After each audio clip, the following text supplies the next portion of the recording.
What if The Rock wins the Royal Rumble? That's what we're going to discuss today on the show with a little WWE 2K22. Will it happen? Will he be there? Will the Great One show up and just smash them, dominate the Royal Rumble, be that final entrant in the Royal Rumble? His music hits, the Great One comes out, and everyone starts just going bananas, and the whole roster is in fear that they're gonna lose the Rumble. I wanted to discuss this for a while, and this is really starting to heat up in Wrestling Observer and Fightful and every site out there regarding WWE.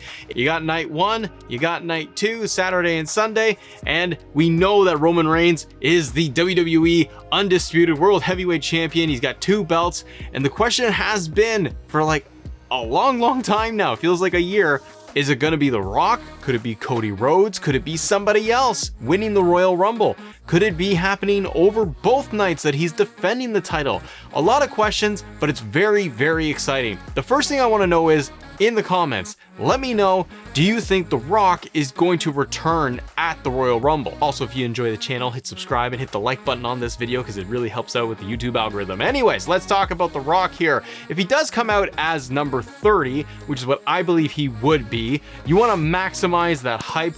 The entrant coming in at number 30 is always a unique position, and it is usually held for something very exciting. Unlike that year where Rey Mysterio was number 30 and we thought we were going to get Daniel Bryan and the crowd booed and crapped all over poor Ray. It was really sad for him. I'm also curious if The Rock shows up, and let's just play in this world where he does show up at the Rumble at number 30 and there's 4-6 other participants in there already.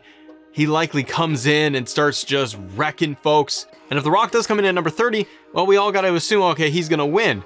And it kind of makes the Rumble, I don't know, it kind of hurts it in a little bit of a way, in my opinion, because then it just feels like everyone's just waiting for The Rock to come for number 30, so everything before this doesn't really matter. And for hardcore fans that are sitting there at the Rumble, are they going to cheer for The Rock? Is it just going to be Pavlovian where everyone is going to be excited that he is there and lose their minds regardless that he wins?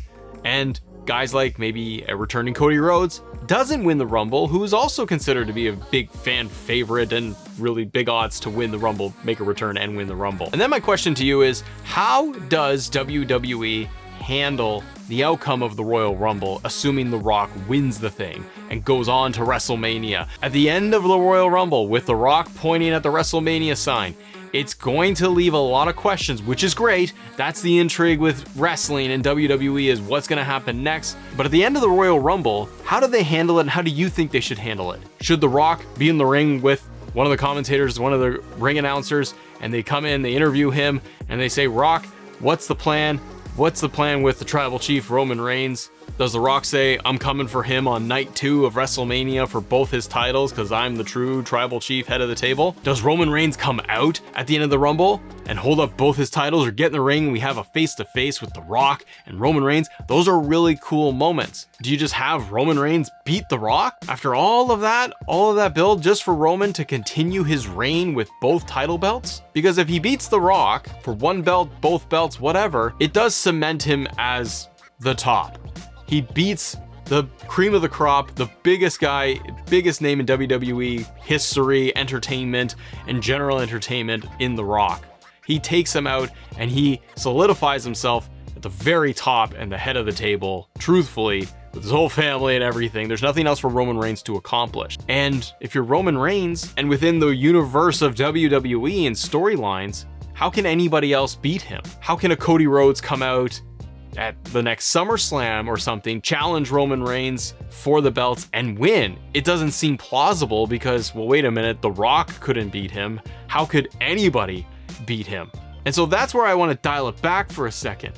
What if it's not Rock, Roman for both belts on night 2? What if it's for one belt? What if The Rock says, The Rock says, but what if The Rock says he's going to challenge Roman Reigns for the Universal Championship? Somewhere in there, they need to try and create that story of how do we get Roman on both nights of WrestleMania? The Rock comes in and wins the Rumble. Do you then have maybe Cody Rhodes win Elimination Chamber for a shot at the WWE Championship at WrestleMania Night 1? And I keep pointing out Cody because with his injury, with the reports out there that his recovery is going well, and his timeline for recovery was supposed to be around the time of the Rumble. If The Rock is slotted to be the headline number 30 for the Rumble, I don't think you want to put Cody Rhodes in the Royal Rumble. I almost think you want to save him. Maybe you have a surprise entrant at Elimination Chamber that's happening in Montreal, and there's gonna be a big storyline in there with the Usos, with Sami and Kevin Owens. There's gonna be a lot going on in there. Do you build Elimination Chamber to be this really cool, epic thing that not only what's going on with the Bloodline, Sami, maybe the downfall of Sami Zayn with the Bloodline, have Cody return as a surprise entrant within Elimination Chamber, and for that he gets a title shot on night one. So if we're going to night one of WrestleMania, somehow along the way, maybe you end up with a Cody Rhodes or somebody, a Kevin Owens, Sami Zayn, which would be amazing, but somebody to challenge Roman on night one and beat him. They need to have that moment where everything comes crashing down. The Usos lose the tag titles to maybe Kevin Owens and Sami Zayn. Roman loses to Cody or somebody on night one, and then he has to go into night two against The Rock. But it still leaves a question in there, doesn't it? Whether it's one belt or two, who wins? Does The Rock beat Roman Reigns so that he has no belts? Roman is defeated, and The Rock did it. Paying The Rock a lot of money to come in there just to take the L and to keep Roman on top. Do you do that? And Roman's schedule, as we know, is really scaled back. With Roman's not on TV and he's gonna be really positioned as coming back for just special matches and moments, he doesn't need the belts anymore. He's built himself up so much that I don't think he needs them after WrestleMania. And I think you need to build other stars to get people to the very top like that. And having two titles, I think, is necessary with how deep the roster is and have representation on Raw and SmackDown. And I love new title designs too, and I think that's necessary. But if The Rock can beat Roman Reigns on night two of WrestleMania for one belt, or both, or do you have Roman win and Roman just keeps being Roman and wins the whole thing and The Rock can't take him down? No one can defeat him, and maybe he has one title out of WrestleMania. Where do you see this going? Because with The Rock returning at the Rumble, with the rumors being really red hot for this year's Royal Rumble, it's all under Triple H, so we have new creative, there's new ways and new directions they can go with all of this. Either way, even if The Rock doesn't happen, it's still a very exciting year for the Royal Rumble, and we're right into that season, and 2K23 is likely around the corner and might even show up at the Royal Rumble, and that's kind of my other prediction as we get 2K23 revealed sometime, maybe at the Rumble or just before the Rumble. Let me know your thoughts, and if you enjoy videos like this, these conversations we're having with WWE 2K22, a little bit of gameplay and talking about the news and speculation around WWE, let me know. We'll see you on the next episode. Bye.